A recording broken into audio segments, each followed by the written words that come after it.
Student with a gun in class. What do you mean I can't leave teaching? A witch! These are the stories we're going to talk about here today.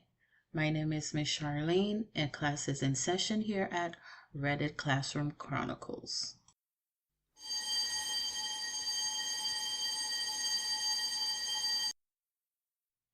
Hello, fellow pupils. Welcome to our first episode of Reddit Classroom Chronicles. Let me introduce myself. I am a math teacher, currently teaching middle school math in the United States.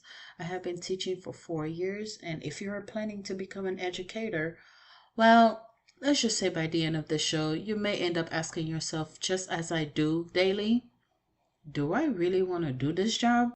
Well, with that being said, let's dive into our first post. Our first post comes from the subreddit Our Teachers from user Sahara Sings. It says, "We are doomed. My school went into a lockdown because allegedly somebody had a gun. And as a teacher myself, that has always been my fear. And I've actually gone through that where it turned out one of my students actually had a gun in their backpack. But apparently it was by accident. Yeah, it was a whole crazy story." It continues and says, "The class I was covering started going wild, 7th grade, so you know they're some of the worst. Every year, at the beginning of every year, I personally let my students know, every year, when we have lockdowns, they better behave. Because if they don't behave, they're going to owe me a quiz." I've only had that happen once where they actually got a quiz and they've never done it again. I don't play about that. Anyway, I was telling them to sit down, but being calm wasn't working. So I ended up yelling at them, threatening to get the principal and everything. They would not be quiet. The regular teacher came in and she couldn't get them to be quiet either. Then the principal came in and they still weren't all the way quiet. And that part to me is crazy. It's one thing these kids did not listen to the substitute teacher or the regular teacher. It is another if they don't listen to the principal. And to me, that's just crazy because you would think out of all those 3 people, that would be the person they would pay attention to. That's just crazy to me. Anyway, and this was a real lockdown, not a drill. The lockdown was lifted, thank God, but if it was an active shooter, I can't imagine what would have happened. Edit 1. I'm actually baffled at how some people are blaming the teachers for the kids' behavior. That is insane. And yeah, I agree. That's just insane. You can do as much as you can, no matter how much time you spent on processes. If the kids are the way they are, that's how it is. Although I am side-eyeing the principal because the kids couldn't be quiet even for you. That's weird. Edit 2. We had a child bring a gun to school on Friday with 30 rounds. Nobody was hurt, and from what I heard, I was at an event at the school and had literally just left. The students were well behaved. And that's the thing. A lot of the times the kids will behave very well when it comes to the lockdown, but it always takes that one child, that one class, that one period to not do what they're supposed to do. And now everybody's in trouble. It's that simple. Anyway, comments. The first comment says, during the lockdown drill at my school, I am very upfront with my students, high school and mostly seniors. If they can't be quiet, then they can be loud in the hallway. I am responsible for 30 plus lives in that situation, and I'm not going to risk 29 others plus myself just because you want to make jokes. I'm not going to lie. There's been times I've asked myself if I can just kick them out. But I've been too chicken to do it or even inquire about it. So I just use the whole extra quiz. It works for me. So that's what I'm going to do. But I've thought about that. I've thought about it. And other students, they have joked about how they would literally use that person as sacrifice.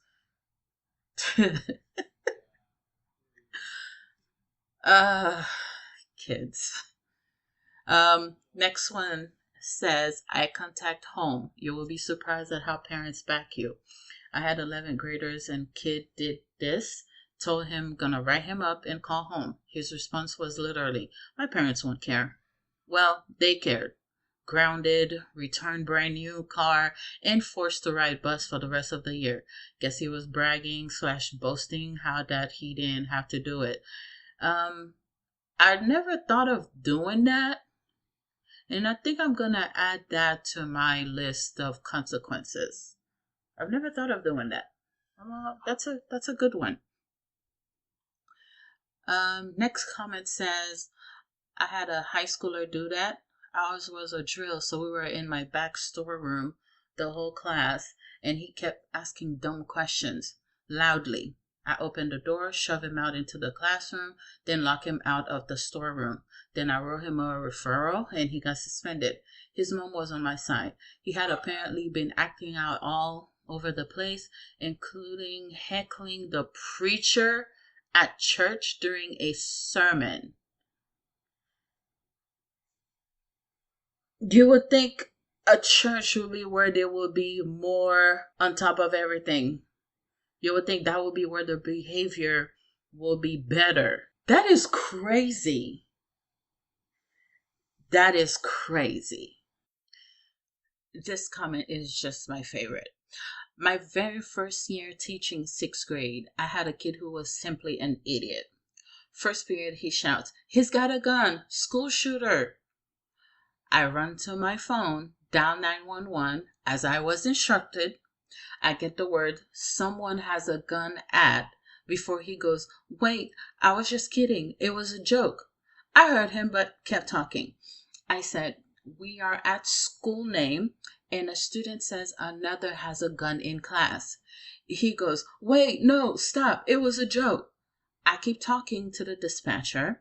When all the kids start talking, it got loud enough for me to tell the dispatcher he's saying it's a joke without him hearing. I remain on the phone with dispatch, tell them my room number, etc. I text admin while on the phone explaining what's happening because I'm still on the phone with dispatch, so I can't call.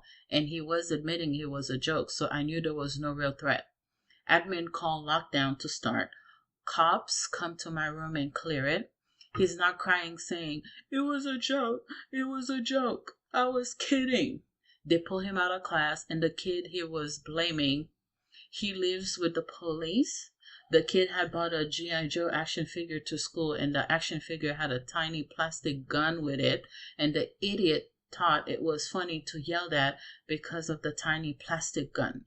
Thankfully, admin told me I did exactly what I should have done, and despite it being a joke, to always treat it as a serious threat, and they were proud of how quickly I handled it all. Kid got suspended for a week and a half, then came back after learning a lesson the hard way, but not really because he got expelled this year for sharing THC vapes with other students in the bathroom. I've gone through this, but it wasn't more so of a gun. It was the student. We were learning, I was teaching them something new and he found it hard to understand and he thought it was a good idea to say loudly, oh, I'm going to blow up this school. I knew he wasn't serious, but at the same time, I still had to treat it seriously. So I told her, oh no, you got to go to the office. You got to go speak to your principal because you can't say things like that. And I sent him out. He wasn't mad at me, but I'm guessing he understood why him saying something like that wasn't cool. So yeah, we were still cool after that. And I tell my students all the time, do not say things like that because you can get in trouble. Whether it's true or not, you can get in trouble. Don't say that. And last comment, and I added this because I thought it was hilarious. I had a lockdown drill and had the 4th to 6th graders in my school for music. The admin came around to bang on the door and say, let me in. The kids are supposed to stay quiet and pretend it's real. Of course, one kid decided to yell back, not by the hair of my chinny chin chin. They all lost it. He threw them out after, but I don't think they cared. I'm not gonna lie, I would have laughed because that's funny. It was funny. I wouldn't laugh while they're in the room though. I would still be serious and tell them, hey, you can't do that. What if it was a real person and blah blah? I would tell them that, but once they leave, I'd laugh because that's clever. That was clever.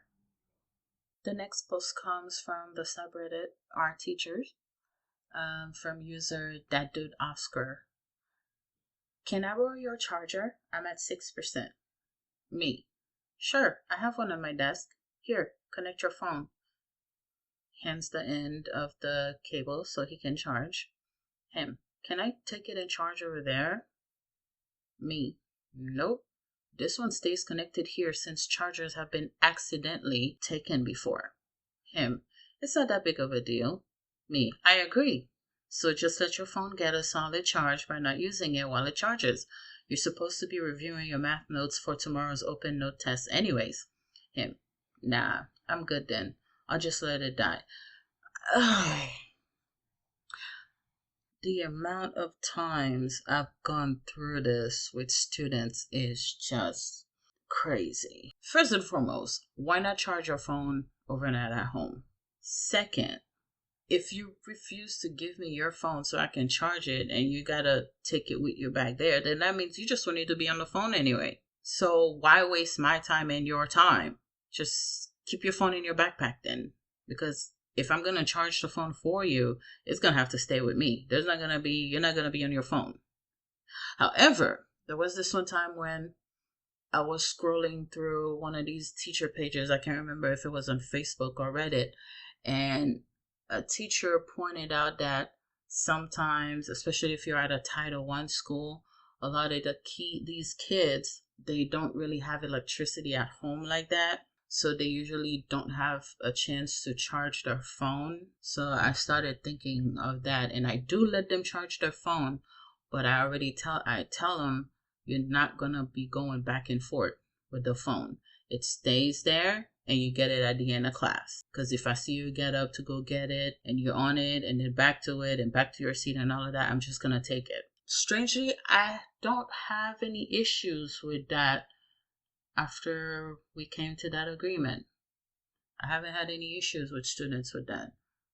Our third post comes from the subreddit NT Work, and the user is cheat underscore underscore D number 0. It says, when you finally try to leave teaching.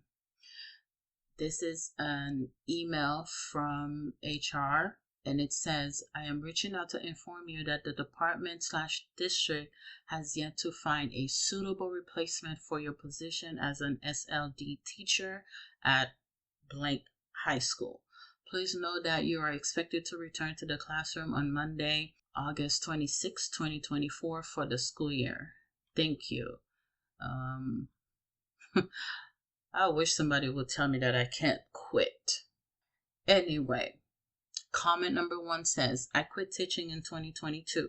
My principal tried to pull this shit with me too, saying that I was under contract and if they didn't find a replacement for me, I could be in quote real trouble. I laughed and said, I'm not going to be looking for another teaching job, and if the trouble she spoke of involved not being able to get hired to teach anymore, I hope that was a promise. She did not like that. But I also got in zero trouble because, as it turned out, they can't make you teach if you're done, even under contract. The worst that can happen is not being rehired as a teacher, and I suspect with the nationwide teacher shortage, schools are looking for anybody with a pulse. So if you want to go back, you're likely still safe. Cite hostile work environment and enjoy your choice of whoever is hiring. I don't understand. How is it there's a teacher shortage and schools are acting like this? That's crazy. Is there a teacher shortage or not? Next comment says, I've left 2 teaching jobs mid-year. One was for a hostile work environment that dragged me in. Colleague told me she wanted to shoot our principal. Oh my God.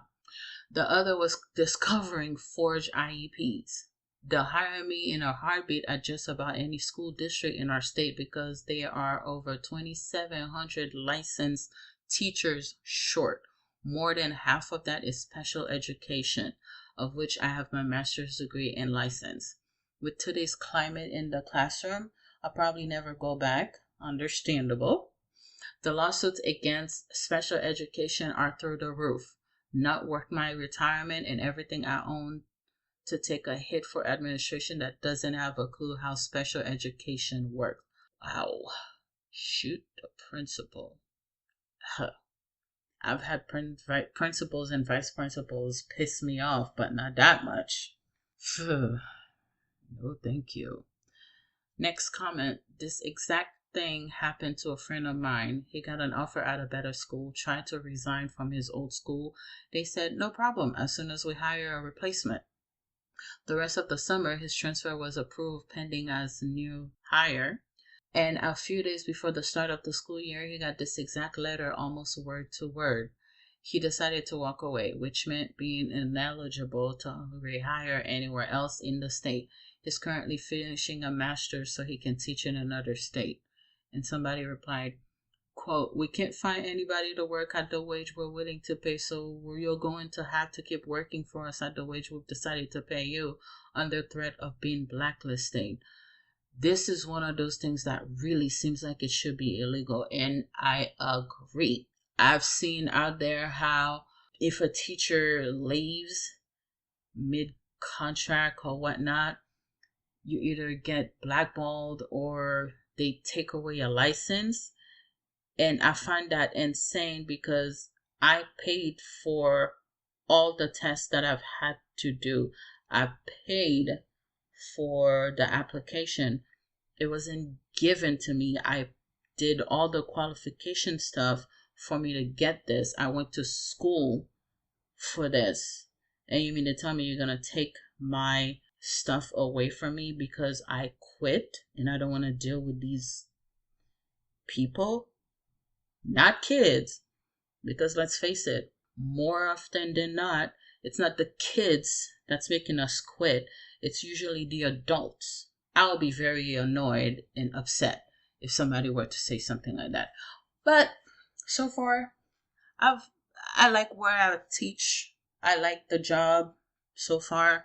So I guess I'm good for now. And I think I'm one of those people that I wouldn't actually abandon people in the middle of a year. I probably would wait until the end of the school year anyway to quit. But either way, I'll be very upset if I'm told that I can't have my license anymore because I quit mid-year. I feel like that should not be a thing, in my opinion. This next post comes from the subreddit r atheism, and the username is exact underscore programmer underscore 658. I wanted to do this post because it was just too good not to share. The title is Principal Accused Me of Teaching My Daughter Witchcraft. And yes, you heard that right. You heard that right. You didn't hear wrong. It says Principal accused me of teaching my daughter witchcraft. Okay, so my daughter was only 7 when this incident occurred. I live in a small country town and I am an open atheist, as I don't hide it or claim to be a Christian, which seems generally expected. My daughter wore the word witch on her arm, WHICH. And I kid you not, the principal thought this warranted a call to me at work. First off, I will teach my daughter whatever I feel the need to. Secondly, it's not a crime to if I did embrace witchcraft. These hillbillies need to learn the difference in atheism and witchcraft and Satanism. I hate living amongst fools. And just like this first commenter says, the principal can't spell. How does a principal do not know the difference? Like what? And then someone replied, I believe it. My high school principal told me the word mastication was too inappropriate to write in the school magazine. A principal had a problem with that. Principal that makes at least double what we as teachers make, and had a problem with that word.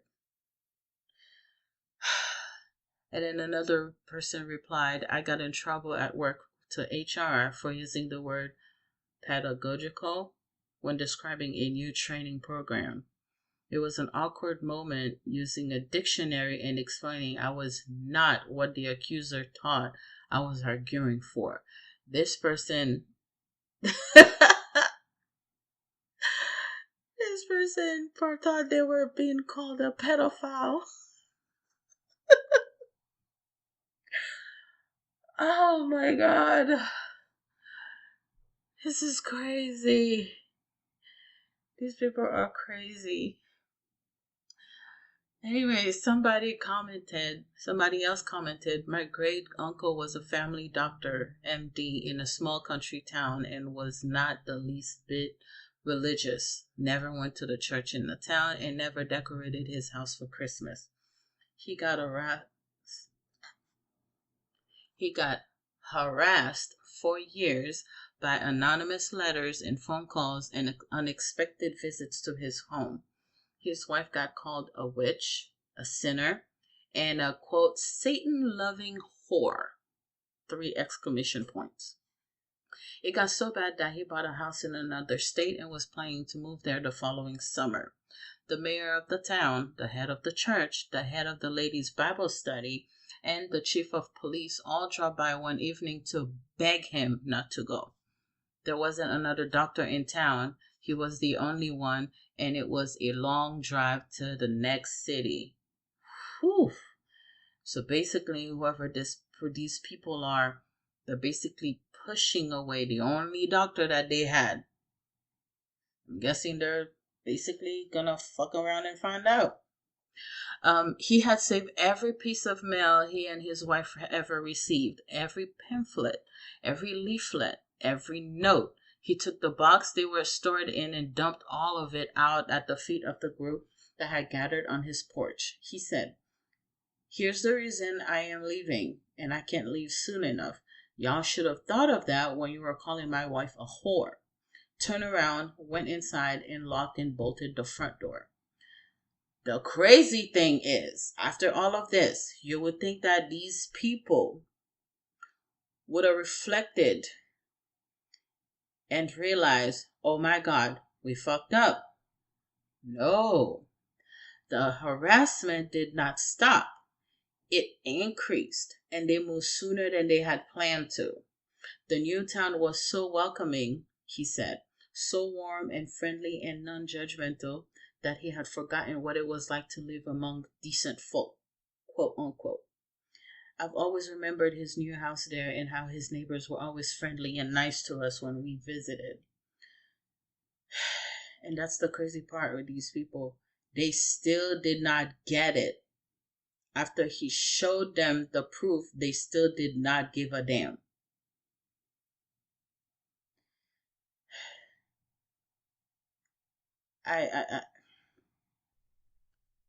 This wraps up our first episode. Thank you for listening, and I look forward to reading your comments. Please like, follow, or subscribe on whatever platform you're listening on to be the first to receive notifications of the new episodes. I promise to try my best and drop them every week on Mondays. Before I go, I ask any new and aspiring teachers to drop any questions you may have in the comments section. And veteran teachers, go ahead and help them out and answer those questions. Let's look out for each other. We can always learn from each other. Together, we can educate the world. Bye.